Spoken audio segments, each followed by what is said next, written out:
You know, back at that time, I think almost every community had its own little school. I've often said there were probably 50 different schools around Morgan County, and I'm probably not too far off.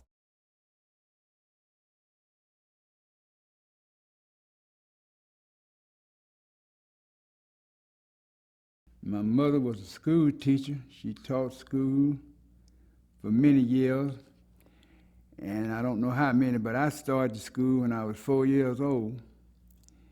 And she made a little error there, not an error, but anyway, she put me down 6 years old to keep from getting somebody to tend to me. She carried me to school, and she was my school teacher and my nurse. Mother taught at the school called Grissom's Grove, and she taught there for many years, and finally she was moved to another school called Sweet Home, right in Boston. And she taught there till she got disabled. She taught all the different grades from prim on up through the sixth. And after they finished the sixth grade, then those that were able and come to Madison to high school.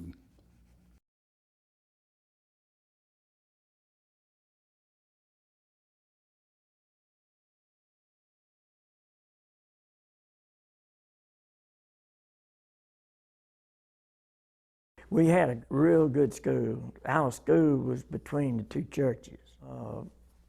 We could learn as much in 11 years as they learned now in 12.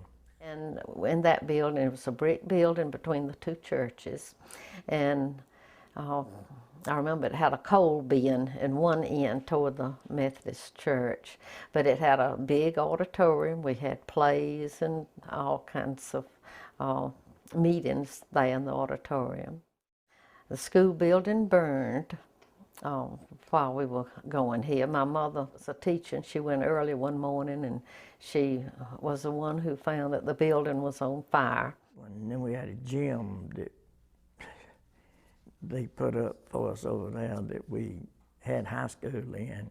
That thing was cold. We had pot-bellied stoves. It was fun putting crowns in it. Them crowns smell pretty bad. You know, you put them on the stove. It was fun going to school, and we had basketball. And the older boys had baseball, and they were good in sports. When I was in high school, we had across from where the churches are a big wood classrooms and gymnasium. And that's where the high school was. That's where we went to school. That's where we had all these exciting basketball games. We all loved to play basketball and go to the games. And sometimes there was some side entertainment at the ball games. Some of the people would buck dance and things of that nature.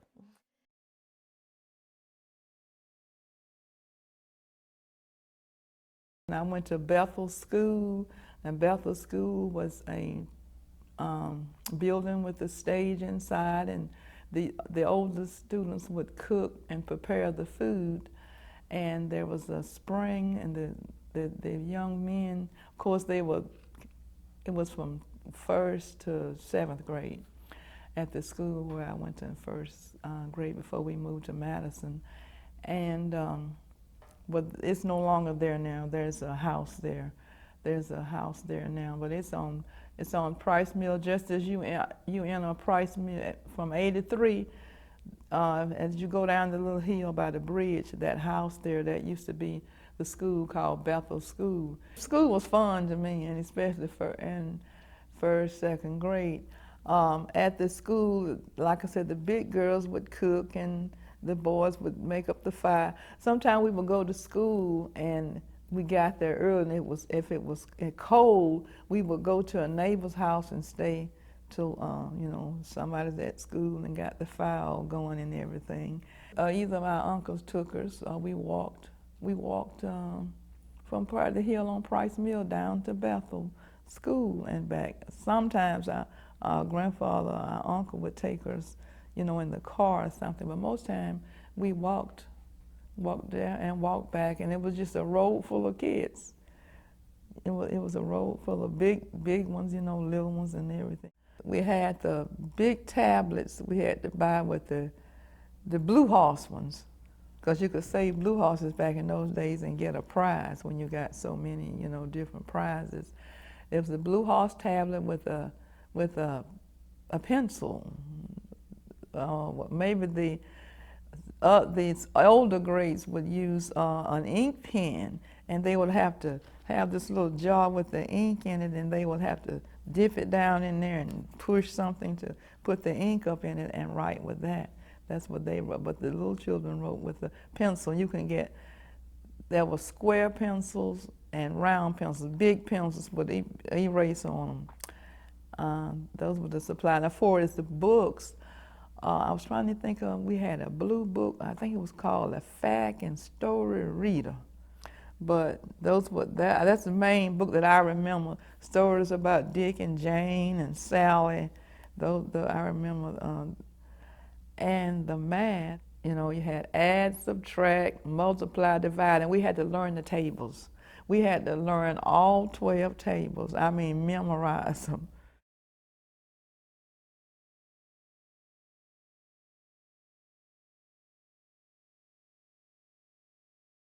There were, I think, about 45 or so children, grades 1 through 7 at Appalachia Grammar School. Times were hard, times were tough, and I remember that the teacher said that anybody that had a coat couldn't sit up close to the fire because the room was cold, and they wanted the people who didn't have a coat to sit up close to the stove. My father was born in 1896, and he was the first graduate of Appalachia High School. That was a very significant thing then, because that was the first organized school that they had and a building. They had gone to grammar school at what they call Philadelphia, which was up near the Dogsboro Crossroads, and had to walk a great distance, but they built the schoolhouse in Appalachia. It's still standing there and owned by John Shockley and his wife.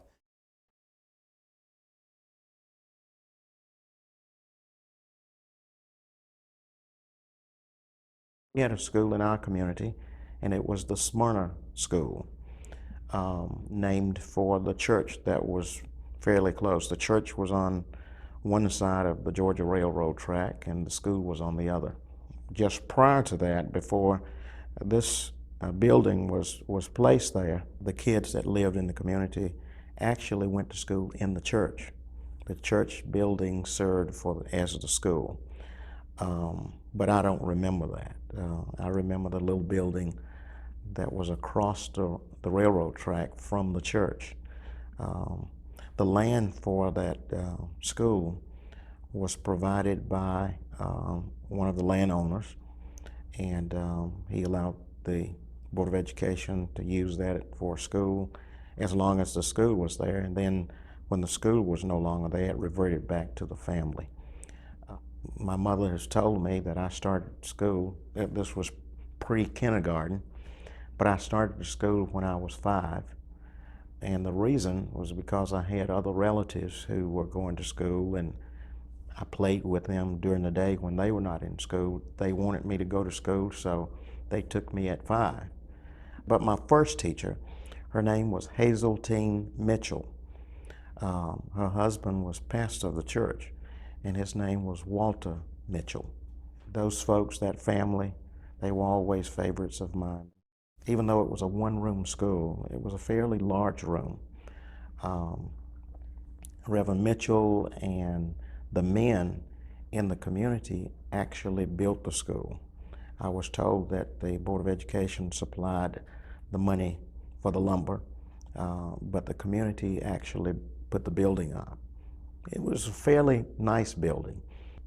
I remember that we had a library, and there were books in one section of that room. There was a stage, so when the community had plays or whatever, the stage was used for that. There was a small kitchen. The restrooms were outside, and there was one for the girls and one for the boys. We probably had, I'm guessing, 55, 60 students at that time in that one building. And they came from all around, as far as Buckhead or near Buckhead, back up to Smyrna, and all the surrounding areas attended there. We had one teacher, and that one teacher was responsible for all of those kids. But they were always smart, the teachers were. What she did was to use the older kids to help with small groups of kids, some of the same techniques that are being used in our schools today, small group instruction. But that's the way it was accomplished, and that's where my learning first started. I mentioned we did have books in our library, but most of the materials that we had were materials that had been passed along to us from the white school at that time. They were no longer being used there, so they were sent to us to be used. I never remember during that time the teachers having had the opportunity of ordering textbooks to be used, but they were requested from a depository somewhere in the county, and of course they were sent to us. And we knew that because you'd get the books and here were the students' names in them. So, but that was the beginning. Now my brothers, they started out at the Swords School, and they went there for, I guess, a couple of years, and then they, I think it was just maybe grades 1 through 2 or something, and then they went to Buckhead. When I came along, that school had been closed down.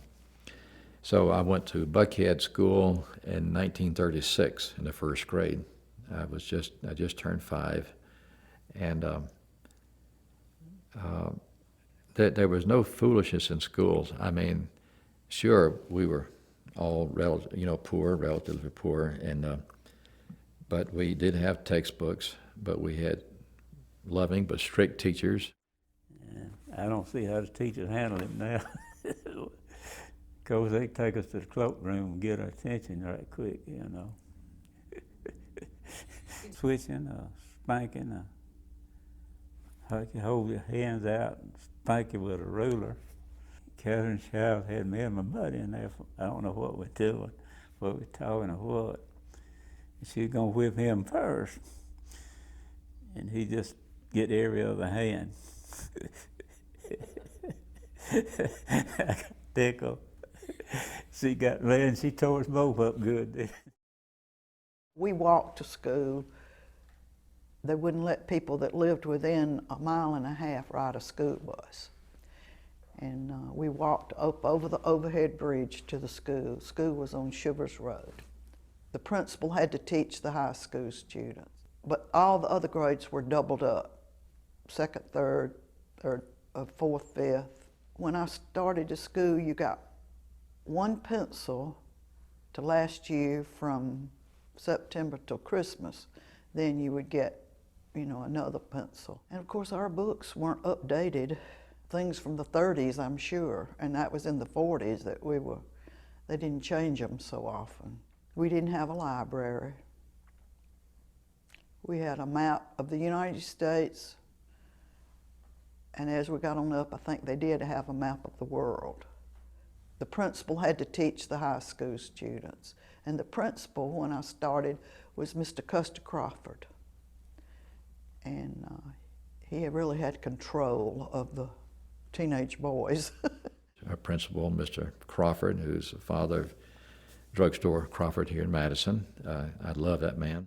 And he was a drama person. He would put on plays during the year, and he would be maybe the star actor.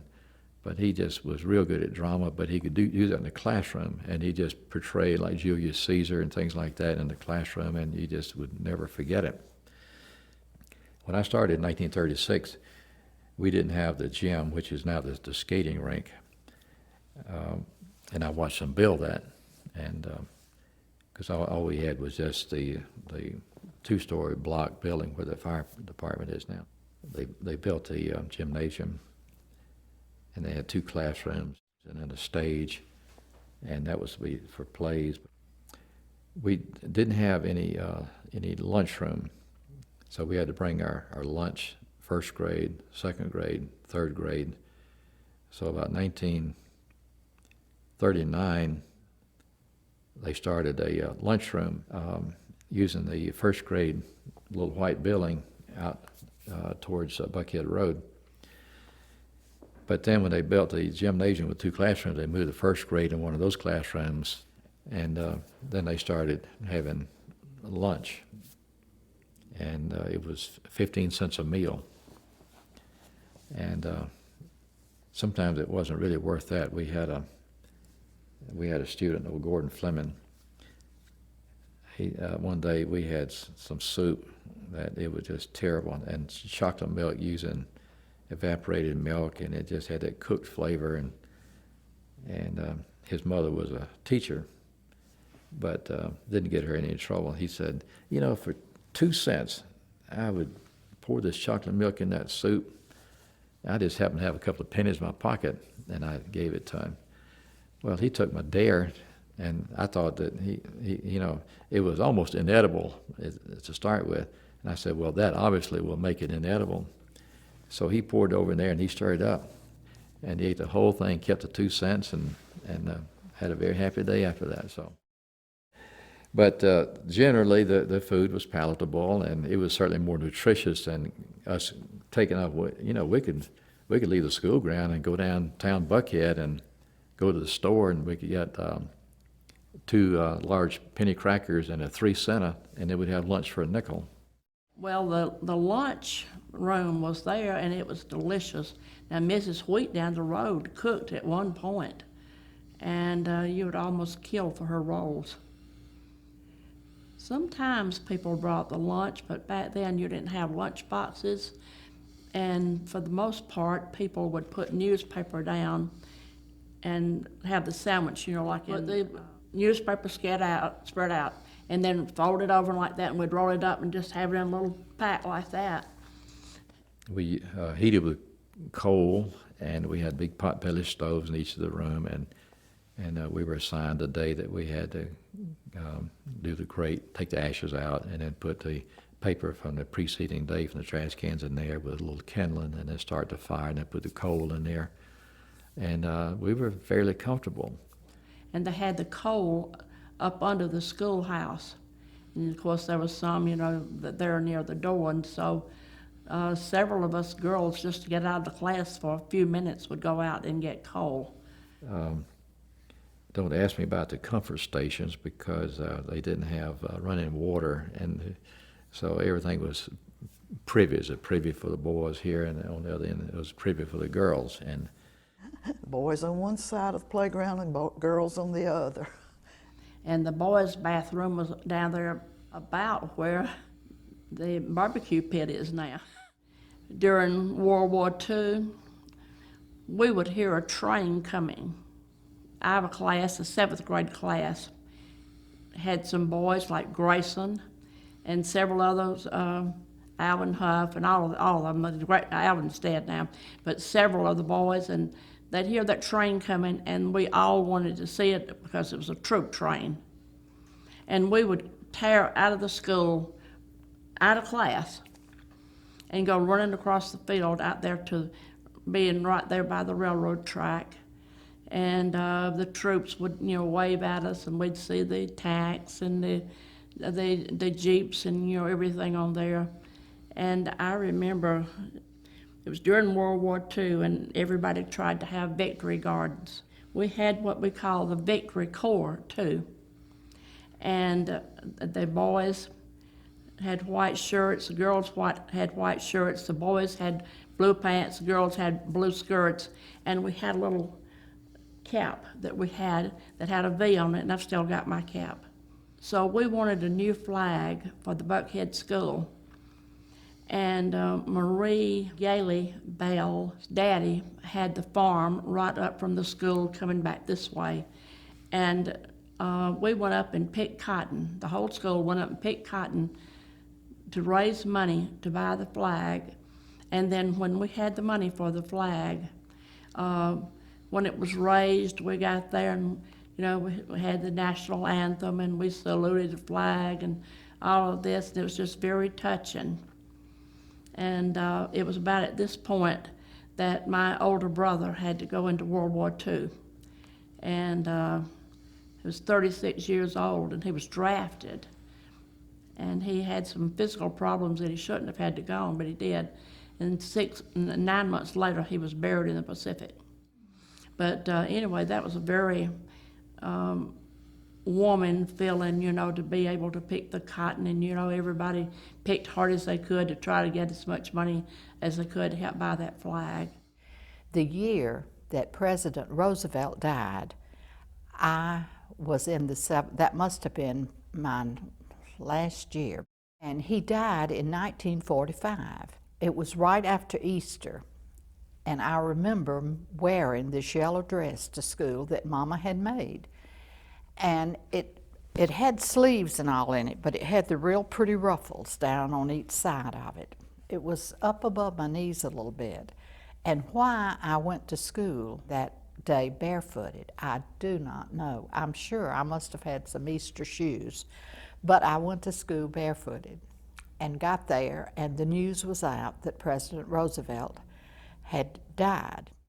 And Mary Wheat was the pianist over there. Miss Mary came to me and she says, "Blanche, I want you to get on the stage and lead the song, Home on the Range." Said that was President Roosevelt's favorite song, "Oh, give me a home where the buffalo roam." So I remember that and how embarrassed I was standing on the stage and my long feet probably hanging off of the side of it there. You know?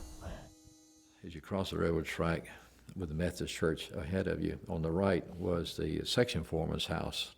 And they had two round brick buildings next to it that had wooden doors that would open up. Well, they finally did away with that back in about, I guess the mid-40s. So the buildings were surplus.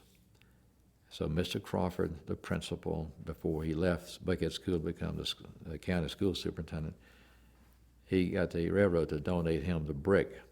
And so they disassembled it, somebody, and they took it. And as you come across the railroad track from Oconee Shores and Appalachia Woods, and if you, instead of going to the right towards the Baptist Church, to the left, going down Parksville Road, if you go straight across, you'll see a brick building over there. Well, that was built to be a nicer school for the African-American population. It was real nice because, you know, it was quiet in Buckhead and we had to walk to school. But the school was right there in Buckhead, and we had a little two-room building. It's in Buckhead now. And we had our teacher was named Miss Stewart, and Miss Georgia Kate Trammell. She's in Madison now. She used to be one of our teachers. We used to play up on there's a hill right there by the school. We used to slide down the banks and stuff, and we had to go across the road, and we would play over there. And then we had, you know, the outside bathroom and stuff, and we just really enjoyed it. And we used to get brush brooms and stuff and sweep the yard with, and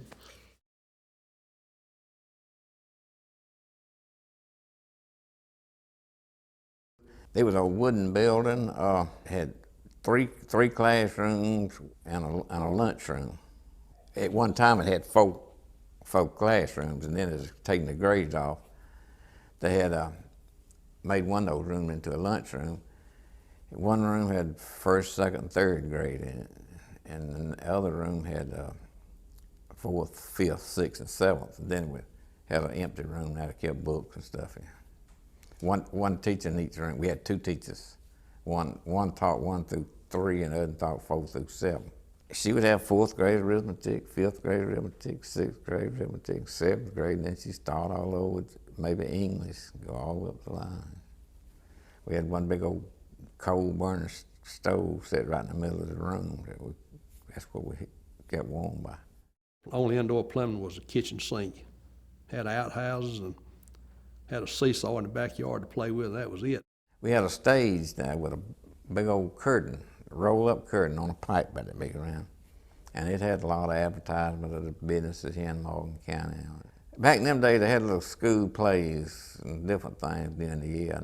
And during my time, it went from first grade through the 7th. But before my time, they did go through the 10th down there. But as the boy was hit and folks had to move on, wasn't many there. So when I first started down there, we didn't even have a lunchroom, but they started a lunchroom, and the first meal cost us 5 cents a day because the government supplemented the lunchroom a lot. Every day for lunch, the lady always had cornbread. And you'd go through and wash your hands in the kitchen sink and dry off on the same towel and get your plate and she'd fix it. Lima beans once a week and cornbread every day.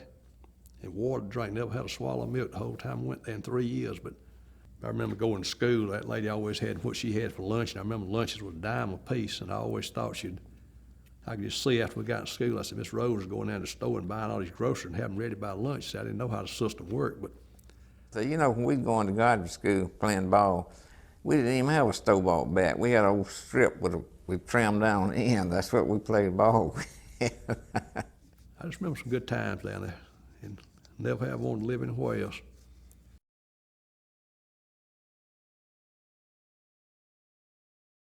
My husband rode to school in the teacher's car. She carried him to school. And they had lunch. She cooked lunch at school for them. And it was that 2-room building with, I think, about 7 grades in it. They had 2 school teachers, Miss Malone and Miss Blackburn. During the Depression, my mother-in-law, Lucille Braswell Pennington, who was married to Brooks Pennington Sr., taught school in this little 2-room schoolhouse. And she taught during a period when they didn't have money to pay the teachers, and she worked for Scrip. And later they redeemed her salary, I don't know when later, but she worked just for Scrip and was a school teacher. And the children would go over to her house to the well to get water. Those kids did a lot of work around the school building. They planted flowers, and she kept them busy doing something all the time. It was a lot different than what it is now.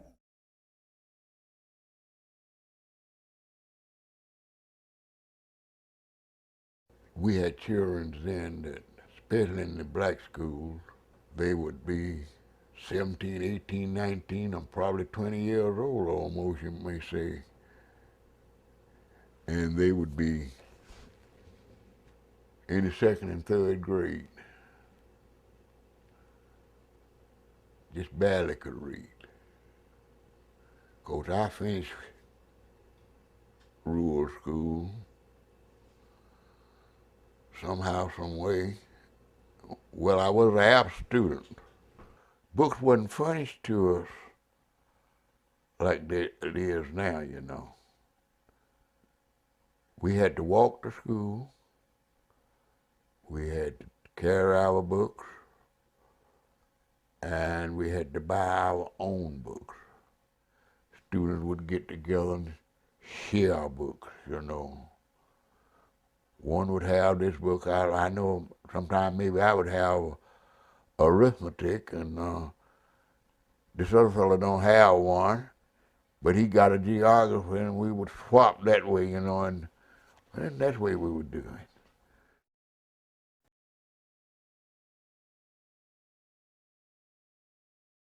We lived about 3 miles from school, so we had to walk 3 miles there and 3 miles back. So we was pretty healthy because we could eat anything on the farm, and we just whacked it off, so we wasn't overweight or nothing. I remember school was out there, it's a building out there in Brownwood, down there by Brownwood Church, which they call it Thankful Church now. But it was one building out there, and all the children that went to this building, they didn't have different apartments, different rooms. Everybody was in the same room.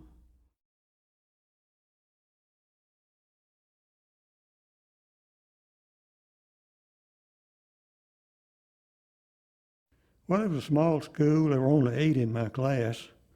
It was just a small school. We knew everybody and everybody knew us. And teachers cared for the people. If the people didn't have school supplies, the teacher would get it for them. Rutledge imported 4 school teachers in 1 year. They all came from Athens, from the normal school. They all graduated there. And Miss Bibbs was willing to board those 4 teachers. That's the only way they could get teachers to come there, is if they had a boarding place. And she had 1 large bedroom with 2 double beds. And those 4 young ladies, they were quite young, lived in that situation the whole time they were teaching school there. And of course, we had English and history and science and math. Our parents had to buy books, because I remember Daddy telling me every day, it seemed like, you take care of these books because Billy's got to use them or Jeanette's got to use them. And so we didn't have a lot of extra things. We had the necessities, really. Well, the first 3 years I went to Rutledge. Of course, looking back on it, it was a very enjoyable time. Best time of my life now. The first 3 grades, it was just 1 teacher for all of us. I guess there was probably 30 or 35 students in each class. The bus, when we come home from Rutledge, we thought it took a long way home. And some of us boys one day thought we could get off the bus at a certain point and we'd be able to walk home and get there before the bus did. That didn't work out. And my dad, Mom, they came looking for me. They knew about where I'd be at probably. And I remember that particular whipping. They called them whipping back then, and it was a whipping that I got for doing that. One of the things is the walk to school, from his house to the school. All the houses in between, as you started walking, you picked up kids, you know, and again, most of them were related to each other. But next to him, those kids would come, and then they'd go to the next house, and that kid, and by the time they got to the school, his whole wad of kids together going to school, and all different ages and different grades, but they all walked to school together and came back together. The rural kids from out in the country brought their lunch. The city kids went home for lunch and then came back. Now the ladies who boarded with Miss Say and her maid cooked, and Miss Say had, I don't know how many sons that also lived there in this house with all this going on. And they cooked for all these people. I think altogether there were about 11 of them. They cooked 3 meals a day for them every day, and the maid would bring the school teacher's lunch, because the house was right across the street from the school. And she would bring their lunch every day over to the school. And one of the ladies that I interviewed said, you know, we always knew when she was one of the country children, so she brought her lunch, so she was always there. And she said, we'd know when the teachers were getting their lunch from Miss Say's, because she would bring this big tray and carry it on top of her head, walking across the street. And she had a big pitcher with iced tea in it, and the ice was making all this noise. And when you heard that noise, you said, oh, here comes the teacher's lunch. The school, when you're at that intersection right there at Rutledge, if you're going out toward the lake, Hard Labor Creek, the school would have been just a little ways down over on the right-hand side. It was a big brick building. It burned years ago. Daddy, you know, up until I think he said he got high school age, he always went barefooted to school. He never wore a pair of shoes. And if he was late, then he would climb up the, you know, it had the brick with the little corners that would stick out. So that made it easy for them to climb up and get in the window when they were late for school.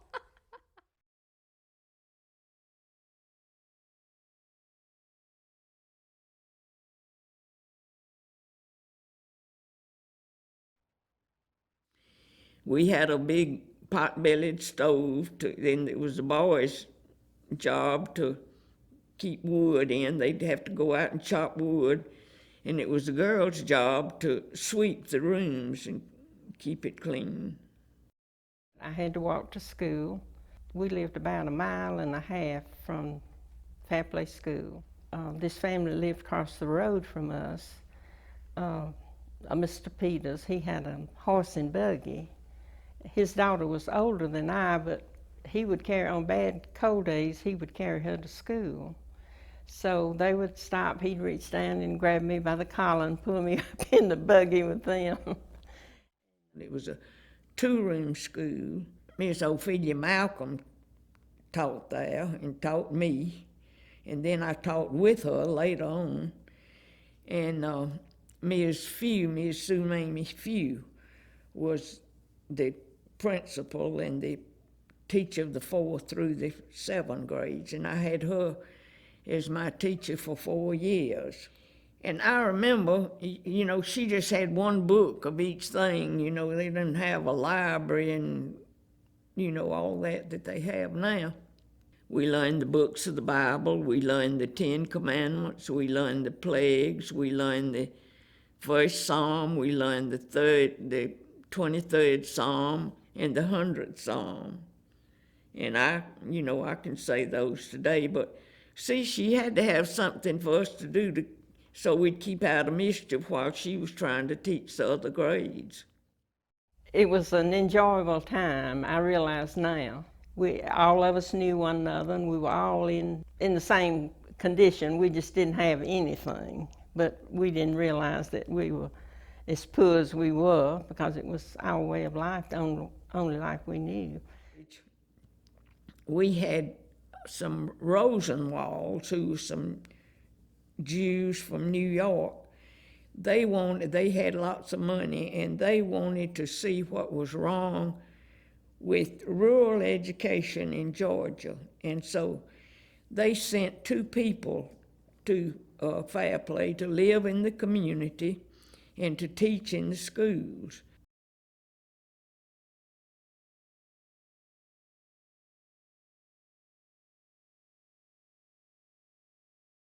One of them lived with my parents, and then the lady lived with my uncle right there at the school. And they just took the whole community over and doing things. We had barbecues and all kind of eats to make up money, and built a little teacherage for the man and his wife to live in.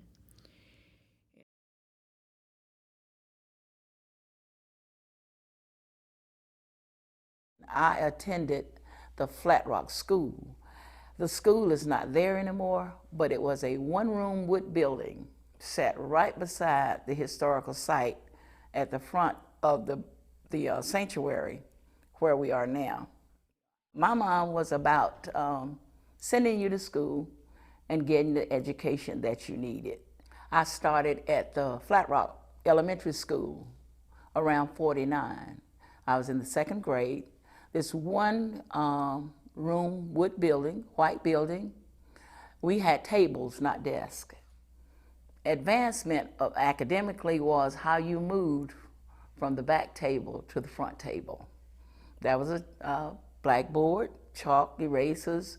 We had a 1-desk teacher's assembly there. Her name was Miss Rolene Bass. So my sister and I attended that school, and we lived to where we could walk to school. We lived about a 1/4 mile away from the school. In 1952, I was 10 years old.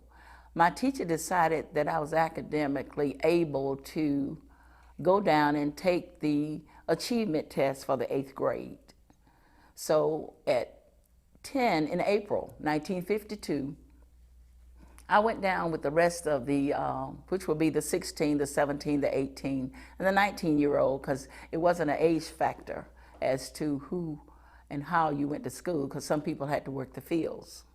So I went down with them to take the achievement test. I placed on 9th grade level 2 months in the 10th.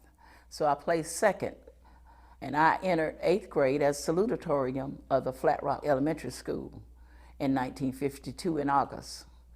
And my sister and I, we attended this school continuously, and yes, there were children that didn't go because they had to work in the field. But my mom decided that we would go to school. So I attended school probably all the months that was scheduled, the 9 months that was scheduled for us. In 1957, I graduated valedictorian of the Pearl High School with straight A's for 5 years from Flat Rock Elementary School.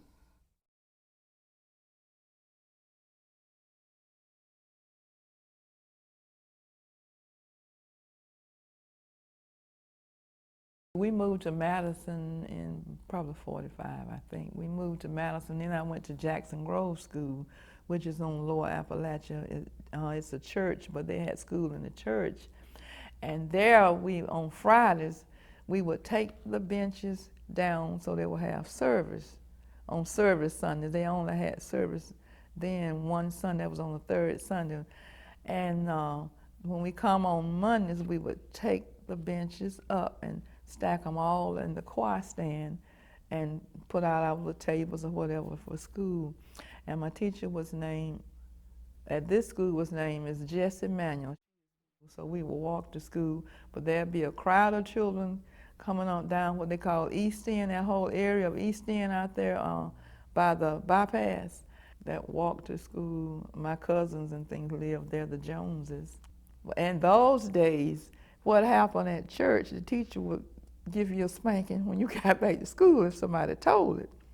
And there were some kids we called the tattletales, because they would tell everything happened going up the road. If somebody got to fighting, if they got off the road and picked some berries or whatever, they would tell Miss Manuel, Miss Jessie we would tell her that. And and if you cut up in Sunday school or church, they would tell that and she would get you. But thank God, that never happened to me, but it did happen to some people.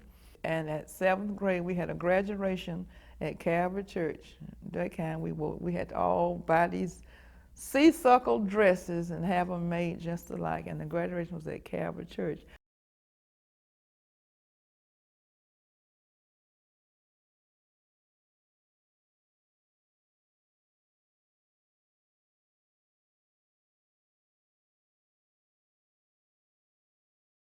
I went to Burnett High School, which that was the high school then on Burnett Street, at the place where Jones and Turner Funeral Home is now. It was in that location, and that's where I went to started high school, and I stayed there until I was in the 11th grade, and we moved to Pearl Street School. We moved in the middle of the year. Boys took desks, books, whatever, and helped to move, and somebody with trucks would help. And that was in 1952. It was brand new, but it wasn't finished. We moved in and it wasn't finished. It had no lunch room. We would have to send someone, would go to the store and buy snacks or whatever for lunch at lunchtime. It had no gym, none of that. And this big old man, he was the prince. We used to call him Bull, big and fat. And he used to get a plank, make you bend over, and whip us and stuff, with it. And I went to school to about 10th grade, and the reason I quit, we had to work on the farm, and I was getting kind of, getting behind, and so out of ignorance, I thought I was just going to quit. I said, I'm going to school and I'm behind all the rest of them, so I quit. I quit at 10, in grade 10.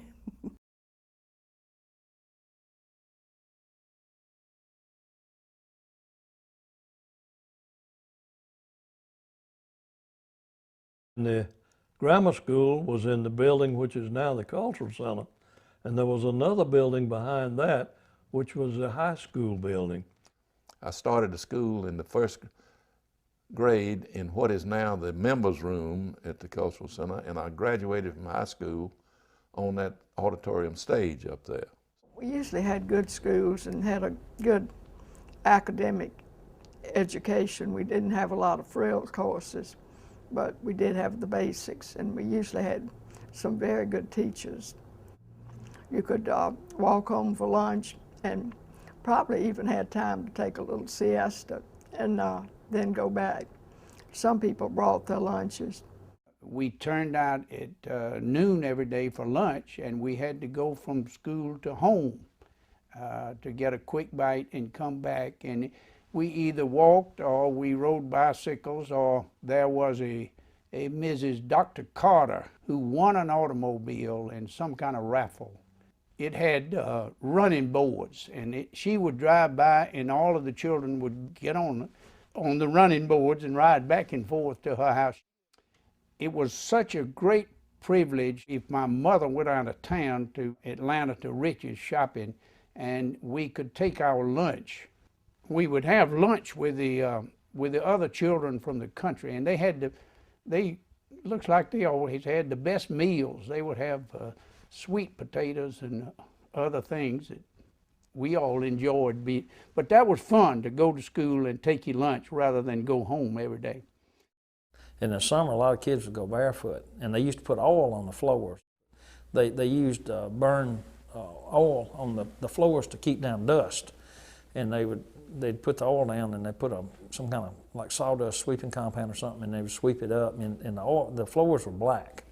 And the kids would go barefoot. By the end of the day, your feet would be jet black from all that oil and stuff. It was a good place to go to school. At that time, the lunchroom was in the back. They've torn the lunchroom down, but the lunchroom was in a separate building. We had to go across where the little parking lot is now, between the old gym and the cultural center, to the lunchroom. And milk was 4 cents. If you wanted an extra milk, it was 4 cents a bottle, and it came in a little glass bottle with a little stopper you pulled out. A lot different from now. We played on the school ground up there.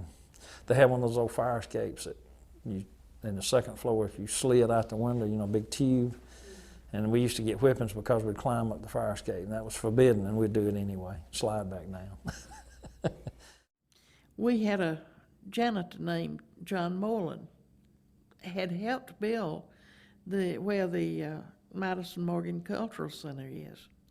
And he stayed on there as the janitor. And when I went to school, John was still there, and we had stoves in the classroom. And he would come in with a scuttle of coal and put the coal in the old stoves there. And I can see him right now walking on tiptoes, going back to put that coal, not to disturb. Now, I've heard it said that he got his education from the teachers there. They would leave the work on the board, and John learned how to read and write from that part. I think he might have been 16 years old when he started working to build the school, but he stayed there until 1957, when there was no longer a school there in that building. John looked after all of us, and he was a good influence, I think, because he was such a good man. I was in the 4th grade when we had these radiators they put in. It was heated by a steam heat then. And that was the first heat we had other than the old coal stoves there at that point. But we stayed warm, and it had not been for John, we probably wouldn't. He probably would come to school around 6 o'clock in the morning to get those stoves going so that the kids would be warm. And the first one that came to school, first one that got there every morning, could ring the old bell in the school. The bell's still there. And since I lived right across the street, I got to ring it more than anybody else did, because I'd get up early and get there to ring that bell, and that was a great thing because it would pull you off of the floor when you were trying to ring that big bell up there. But it was rung every morning and every afternoon when school was out, and we would all try to get there to ring that bell.